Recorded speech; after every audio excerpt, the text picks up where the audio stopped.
I'm pretty sure that Arsene Wenger would have been looking at it as a coaching perspective. Oh, obviously, in the eyes of the media, he has to come out and front the fans who, obviously, in the last 8 or so years have seen this as an expression of a great competition to win before you go into the season, because it shows you how much you're going to go out there and win the season. Well, you know what? When I was like 13, 14, we were playing in places like Sweden, and we were playing Scandinavia. Like, you never heard about preseason friendlies. Arsenal just used to go to little camps into those countries, and no one even cared about friendlies. But now all of a sudden, friendlies are the places to be where everyone can make judgments on training. Exactly. I don't get it. But you know what? There were a lot of Arsenal fans around us where we were sitting in North Bank who were like, Wenger, spend some money. Wenger needs to spend money. Wenger out. And it's like, dude, the fact that some Arsenal fans, and it was only some, were booing.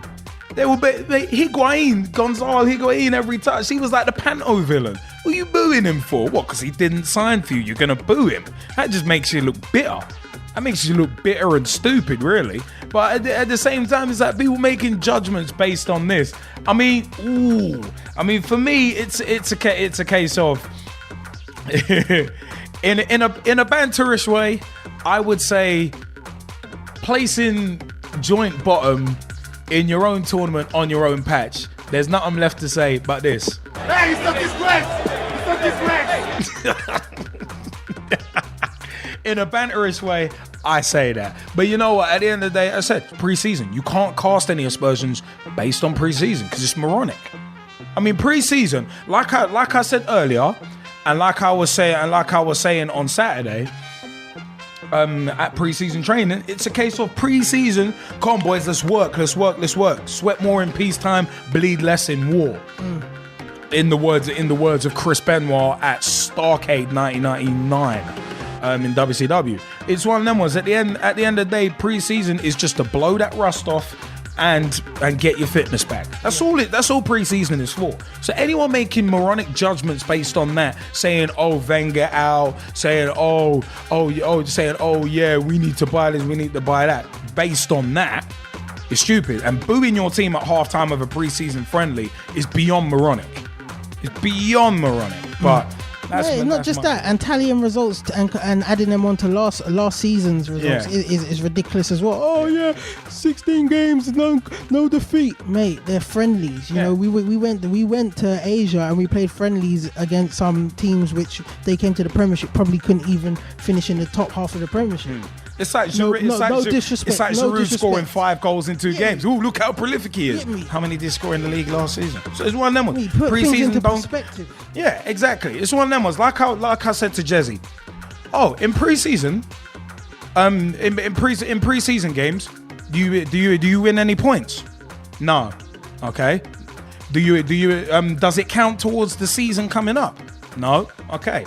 Do you win any trophies of significance? No. Okay. Well then, shut up. That was in terms of preseason. For me, on a general basis, I don't even watch preseason until the last couple games. That's how much it means, because it's just fitness exercises pretty much. I mean, that's what's getting me about people judging Suarez's body language on preseason. It's like, no, if anyone gives 100% in preseason, it's going to be youngsters or fringe players trying to get into a side. Anyone else who gives 100% in preseason, apart from just trying to get their fitness back, is silly. I mean, when you get injured and you're out for 6 months because you're straining because of overexerting yourself in preseason, yeah, good. Good. But you know what? Yeah, I know. Mike Harneman, did you want to jump in on this? Because there were a couple of players who did impress against Galatasaray yesterday. Chuba Akpom was actually pretty good as well. And Sonogo looked lively. I will say that when he got service.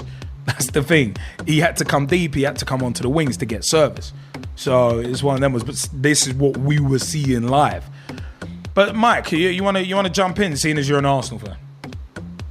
Yeah, like I just said, really. Pre-season, yes, I still think we need to spend some money and buy some quality players and stuff like that. But pre-season isn't about the results. It's about seeing those players like the Villalems, like the Akpoms, like the Nabries, like the Nogo, actually give given a decent run out, and actually, seeing what they're about. And from what I've seen of like Akpom, I didn't catch the game, the Emirates game couldn't work, but I did see Akpom play. I think he was out in, was it the Asia tournament? And he is a really, really good finisher. I mean, it's one of them ones. I mean, like what, and a big welcome to Samir Sawney as well from Motivate Sport and Fitness, who's just joined us in the chat. Actually, Samir, want to get you to repeat what you said in the Skype chat, actually. But yeah, Samir, what did you say in the Skype chat? I said something that I noticed during the commentary. I can't remember. I did say it was the Monaco-Tottenham game, but I think it might have even been the Swansea game. But I think it was the Monaco game. Clark Carlisle was recently retired, as you know, he had the PFA and whatnot, and a person that I personally trust as well with what he has to say. He made a passing comment which they laughed about, but something that I've seen. In essence, a lot of players give a lot less effort as soon as they come in for pre-season and build it up slowly. It's an old school trick, which I know many of the players I've played with, even at an amateur, semi-pro sort of level, used to do, which is it's just to keep the coaches on their toes as well, because what they would do is come in, they may be super fit. I'm not talking about guys who don't look after themselves, guys who do, and just work their way up through the pre-season schedule, purely also because as new players come in as well, it gives them an opportunity to push up a gear. It is slightly cheating, but that's why I personally don't take pre-season seriously in any way, shape or form. It's not nice as a fan to see your team maybe getting humiliated or losing. I mean, you saw the other day Arsenal, Arsenal the youth team got smashed 7-0 by Luton. Like Barcelona Santos as well. Barcelona Santos with that 8-0. Yeah, exactly. They've smashed them 8-0, didn't they? And they put it on the Daily Mail online as if it was like a big deal. It was a men's team beating a bunch of 18-year-olds. So I would expect crazy results like that to come up. Yeah, and it's pre-season. You always expect that. It means nothing. It means absolutely nothing. But listen, I'm not. Maybe we're the guys in the minority here, but I genuinely don't understand it. Why people get so hat up or say we're going to win the Premier League title or we're relegation fodder. It makes absolutely no sense to me. They're just exercises to sell more T-shirts, and that's why you're seeing more glamorized. You've noticed this year more than ever. Like you're getting your Real Madrids and you're getting Galatasaray, who are coming down and spending quite a lot of time in England before the Emirates Cup. They're exercises to acclimatise the players a little bit, those who are in Europe, but also to make a bit more inroads. It's all about territories these days. And Galatasaray, for example, have a very big Turkish following because of the Turkish community in this country. Yeah. So you've got to look at it beyond just them coming for a match. There are other reasons as well. It's not just about pre-season. No, I mean, it's one of them ones. I mean, as I said, pre-season, even for me at amateur league level, it's a glorified fitness. It's glorified fitness sessions. That's what it is, because it doesn't count anything to the coming season apart from your fitness and blowing out the rust of the summer.